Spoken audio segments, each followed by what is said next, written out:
আজকের গল্পে আমরা জানব কেন কঠোর পরিশ্রম এবং অধ্যবসায় আমাদের স্বপ্ন পূরণের মূল চাবিকাঠি। এটি একটি ভালো গল্প উপভোগ করার পাশাপাশি ভালো জীবন অনুশীলন করার একটি দুর্দান্ত উপায়, তাই ব্যস্ত শহরে শেষ পর্যন্ত আমাদের সাথে থাকতে ভুলবেন না। গ্রামবাসীরা তাদের স্বাভাবিক কাজকর্মে ব্যস্ত ছিল। এমন একটি সাধারণ সকাল ছিল।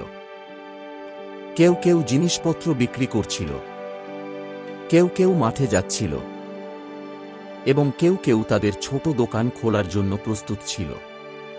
তাদের মধ্যে একটি যুবক একটি গাছের নিচে বসেছিল, মনে হচ্ছিল তার নিজের জগতে হারিয়ে গেছে। অলসতা এবং দারিদ্র্যের জন্য পরিচিত একটি ছেলে।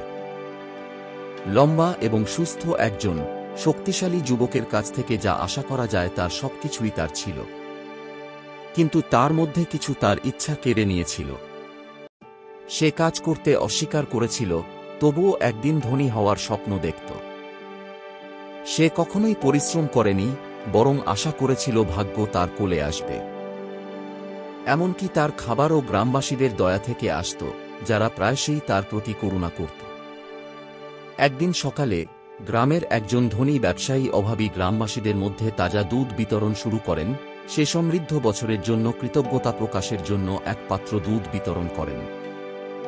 যুবকটি খবরটি শুনে সুযোগটি হাতছাড়া করেননি এবং দ্রুত সারিতে যোগ দেন। শীঘ্রই তার হাতে এক পাত্র তাজা দুধ ছিল, যা দেখতে সুস্বাদু ছিল। আনন্দিত হয়ে সে তা রান্না করার জন্য তাড়াতাড়ি বাড়ি ফিরে গেল। চুলা স্থাপন করার পর এবং বাড়িতে ইতিমধ্যেই থাকা জ্বালানি কাঠ ব্যবহার করে সে দুধ ফোটাচ্ছিল। টেবিলে দুটি রুটির টুকরো রেখে তার বাবা আগে কাজে চলে গিয়েছিলেন। তাদের ছোট রান্নাঘরে সবকিছু প্রস্তুত ছিল। কিছুক্ষণ পরে বুদবুদ জলের শব্দ ইঙ্গিত দেয় যে দুধ প্রস্তুত। যুবকটি কিছু দুধ ঢেলে নাস্তার জন্য রুটির সাথে উপভোগ করে এবং বাকিটা তার বিছানার পাশে রেখে দেয়। কিন্তু খাবার শেষ করার পর বাবাকে মাঠে সাহায্য করার পরিবর্তে সে তার ঘরে শুয়ে থাকার সিদ্ধান্ত নেয়। সে স্বপ্ন দেখতে শুরু করে, যদি সে ধনী হয়ে যায়, কোনভাবে তার সমস্ত সমস্যা দূর হয়ে যাবে। তার চিন্তা তার পাশে থাকা দুধের পাত্রের দিকে ঝুঁকে পড়ে। সে কল্পনা করেছিল পরের দিন সকালের মধ্যে দুধ শক্ত হয়ে পনিরে পরিণত হবে। তারপর আমি বাজারে বিক্রি করে টাকা আয় করব, সে ভাবল। সেই টাকা দিয়ে আমি একটি মুরগি কিনব। মুরগি ডিম পাড়বে এবং সেই ডিম থেকে বাচ্চা ফুটবে। আমি সেই ছানাগুলিকে বড় না হওয়া পর্যন্ত লালন পালন করব। অবশেষে এই মুরগিগুলি শত শত ডিম পাড়বে এবং শীঘ্রই আমি একটি পোল্ট্রি ফার্মের মালিক হব। তার কল্পনা নদীর মতো প্রবাহিত হচ্ছিল। তার কল্পনা, তারপর আমি সমস্ত মুরগি বিক্রি করব এবং কয়েকটি গরু কিনব।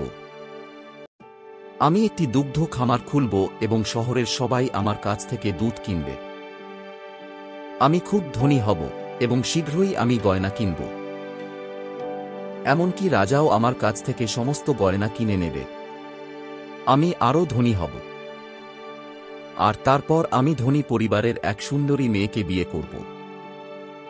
কিছুদিন পরেই আমাদের একটি সুদর্শন ছেলে হবে এবং যদি সে অলস হয়ে ওঠে, আমি তাকে একটি শিক্ষা দেব এবং তাকে একটি লাঠি দিয়ে আঘাত করব।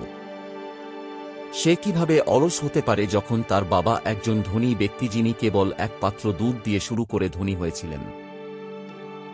তার কল্পনা অনেক দূর এগিয়ে গিয়েছিল। একজন অলস ব্যক্তিকে শাস্তি দেওয়ার স্বপ্ন দেখার সময় সে একটি লাঠি ধরে এমনভাবে দোল দিল যেন কাউকে আঘাত করছে। ঘটনাক্রমে সে তার পাশে থাকা দুধের পাত্রে আঘাত করল, যা ছিটকে পড়ল। তখনই সে তার দিবাস্বপ্ন থেকে বেরিয়ে এল।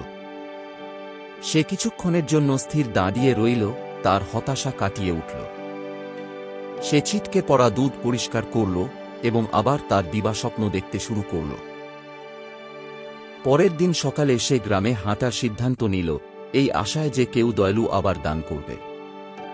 কিছুই বদলায়নি। তার জীবন ছিল দরিদ্র এবং দুর্বিষহ। বন্ধুরা, প্রায়শই আমাদের জীবনে বড় কিছু অর্জনের অবাস্তব আশা থাকে, তবুও আমরা কিছুই করি না এবং কেবল অলস বসে থাকি। এটি সত্যিই লজ্জাজনক বাস্তবতা।